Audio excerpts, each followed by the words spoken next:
Gustavo de Aristegui, muy buenos días. Muy buenos días. Bueno, ¿cómo está la fotografía alrededor de Oriente Medio? ¿En qué punto nos encontramos de un intento de evitar un conflicto que al menos en escala regional sea total por parte de Estados Unidos, pero no sabemos si lo va a conseguir o no sabemos si va a conseguir al menos intentar evitar también el ataque a entornos petrolíferos? ¿En qué punto está el conflicto? ¿Cómo lo ves, Gustavo? Mucho me temo que algunas veces los analistas que no han estado por la región recurren a Internet para hacer la historia y poner las cosas en su contexto. Y obviamente los temas no son comparables. Enseguida vemos en algún artículo, algún comentario, esto es el 82, no lo es. Esto es el 2006, tampoco lo es. En el 82 todavía no existía Hezbollah. En el 82 todavía coleaba la fuerza inmensa que tenía en los años 70 la OLP.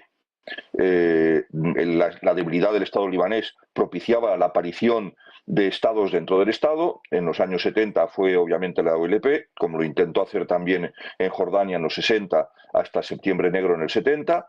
Y después en el 82 con los primeros gérmenes de Hezbollah y su establecimiento oficial en el año 84, por cierto en la embajada de Irán, para que todo el mundo no se llame a engaño, y que había tenido un sangriento inicio, porque también conviene recordarlo, el atentado contra la embajada estadounidense, que quedó así, derruida durante años y años. Yo lo he visto, llegué al país por primera vez en el 84, hace ya pues 40 años, donde murieron decenas de personas.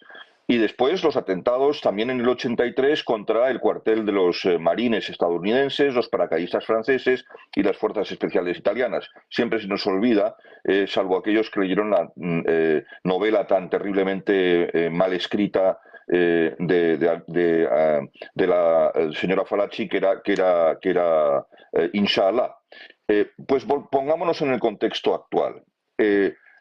La estrategia empleada por el Estado de Israel contra Hezbollah en esta ocasión no ha sido en absoluto comparable al 82 ni al 2006. En el 82 fue una invasión que llegó hasta Beirut y además apoyada en dos proxies de Israel. Uno era el ejército del Líbano Sur, liderado por un personaje siniestro que se llamaba Emil Lahad, y la otra era una escisión de las fuerzas del Kataeb, que se llamaban fuerzas libanesas, que fueron de una parte de las fuerzas libanesas, porque el 60-70% de las fuerzas libanesas no estaban de acuerdo con esa proximidad a Israel, que fueron los que llevaron a cabo las matanzas de Sabra y Shatila. Bueno, dicho todo esto, hoy estamos en una situación completamente diferente. Esto lleva planificándose más de un año. La gente tiene que saberlo. Es decir, no se consigue eliminar a Hassan Nasrallah cuando se inicia una guerra y dice vamos a ver si le pillamos en su búnker. Sabían dónde estaba el búnker, lo que no sabían es cuándo iba a tener la oportunidad de ir. Tenían un observador que estaba permanentemente mirando al búnker, tenían penetrado el régimen iraní, y en el momento en que la persona que les informaba en Irán de que se iba a producir la reunión, ya sabían que iba a utilizarse el búnker. De hecho, además, Nasrallah utilizaba varias caravanas que iban a diferentes puntos de la ciudad, obviamente no al mismo, y para saber exactamente en cuál estaba, el informador de Teherán les dijo a los israelíes: va en este coche, en esta caravana, a este sitio. Bien, pues para que entendamos lo que está pasando, para que eso hubiese podido ocurrir, todo lo anterior era necesario. Es decir, primero la acción coordinada con los Busca, la acción coordinada con los walkie-talkies, lo que provocó la histeria y el pánico entre los dirigentes de Hezbollah, y lo que también, cuando empezaron a eliminar los comandantes de Hezbollah, el propio enlace del régimen iraní con Hezbollah, que era un general de la Guardia Revolucionaria, sugiere a Nasrallah que se tienen que reunir en persona. Obviamente ningún medio electrónico es suficientemente seguro para decidir cuáles son los próximos pasos. Y además, antes de esto, había un problema añadido. Y el problema añadido era que Nasrallah había transmitido a los americanos y a Francia que quería una tregua de 26 días. Obviamente una tregua de 26 días porque le estaban dando muy duro y porque podían acabar con la infraestructura de mando y control de Hezbollah. Justamente cuando se les hace creer a los de Hezbollah que puede haber una tregua, los bombardeos cesan durante unas 12 horas, en ese momento se produce la reunión. Y después de toda esta concatenación de hechos, solo tras esta concatenación de hechos, se sabe ya que está Nasrallah finalmente en su búnker, y la aviación israelí con el Escuadrón 69 y los cazas F-15 Eagle, y utilizando las bombas antibúnker BLU, consiguen con 80 bombas liquidar al Estado Mayor, de lo que quedaba del Estado Mayor de Hezbollah. Por lo tanto, no es en absoluto parecido los errores cometidos en el 82 o en el 2006, cuando Israel se tiene que retirar sin grandes éxitos reales porque no consigue derrotar a Hezbollah, y en consecuencia al no derrotar a una milicia terrorista, la percepción en el mundo árabe y en el mundo musulmán no árabe es que Hezbollah era indestructible, que ni siquiera el todopoderoso Israel podía con ellos. Bueno, esto ya se terminó. Pero ahora mismo tenemos un caldo de cultivo extraordinariamente peligroso, en el que tan solo los europeos, con una voz perdida y con una debilidad internacional digna de mejor mención, y los Estados Unidos, con la voz sensata de Blinken, como habéis dicho en el resumen de noticias, está pidiendo cosas que son perfectamente lógicas. La primera es que se termine la operación, porque ya queda poco que eliminar de la cúpula de Hezbollah.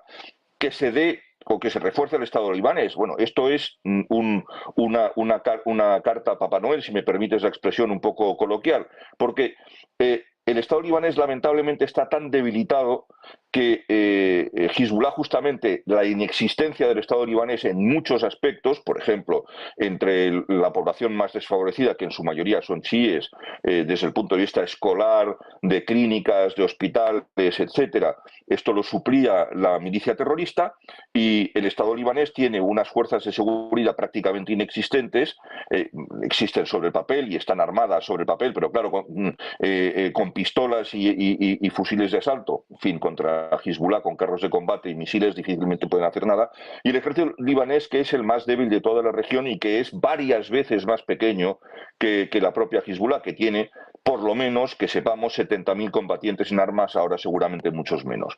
Estamos ante una situación muy complicada porque Turquía quiere que siga existiendo la inestabilidad en la región para poder seguir entrando y saliendo con toda libertad de Siria y de Turquía, obviamente para atacar a sus enemigos del PKK, del Partido Independentista del Kurdistán, y por otra parte, obviamente los rusos en esta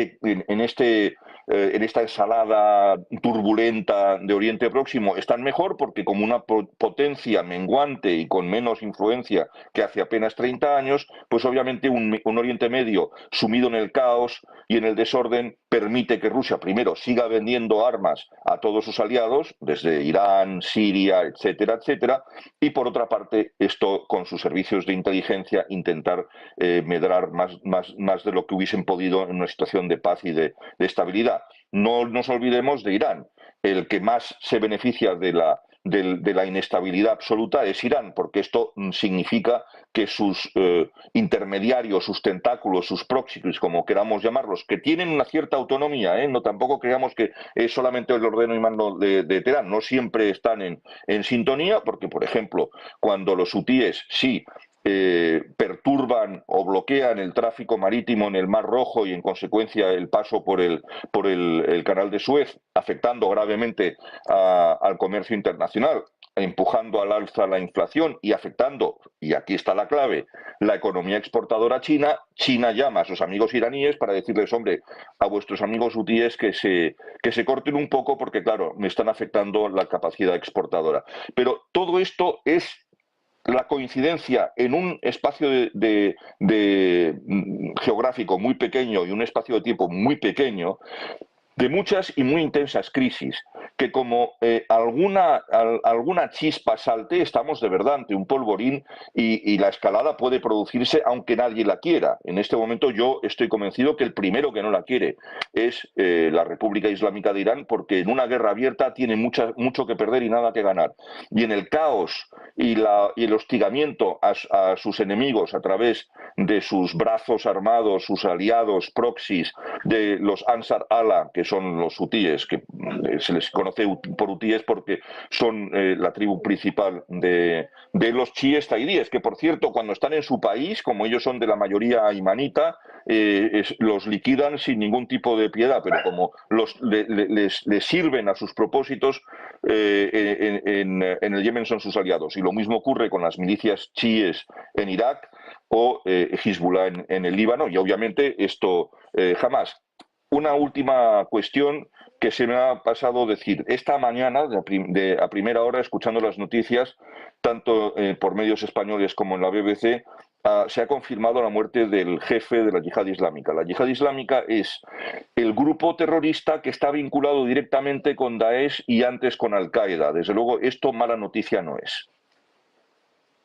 A partir de aquí, solo una cuestión clave. Gustavo, ¿crees que el movimiento de Israel será lo suficientemente fuerte, pero lo suficientemente contenido como para que haya una escalada? O, como decía Netanyahu también en los últimos días, estamos ante el mejor momento en 50 años para Israel para cambiarle la cara a Oriente Medio. Yo creo que es muy difícil que Israel pare ahora que tiene a su merced a Hezbollah.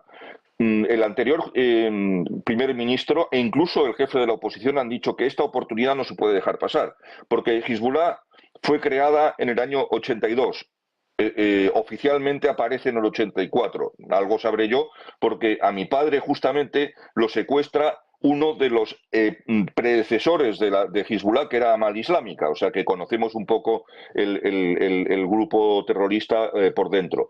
Y esto es una circunstancia, es una circunstancia muy especial que no se va a volver a dar y que por lo tanto yo estoy convencido que tanto el Mossad como la inteligencia militar israelí como el ejército israelí, de una manera mucho más planificada, en mi opinión, de lo que se ha hecho Gaza, no va a dejar pasar esta oportunidad para debilitar, por lo menos de manera muy significativa, a Hezbollah, para que obviamente todos los cohetes y todos los misiles no van a conseguir eliminarlos y sepamos además o tengamos la certeza absoluta que Irán va a seguir suministrando armas cada vez más sofisticadas a Hezbollah para que siga hostigando a Israel. Lo que no podrá hacer es poner en peligro a Israel, como era el caso hasta ahora.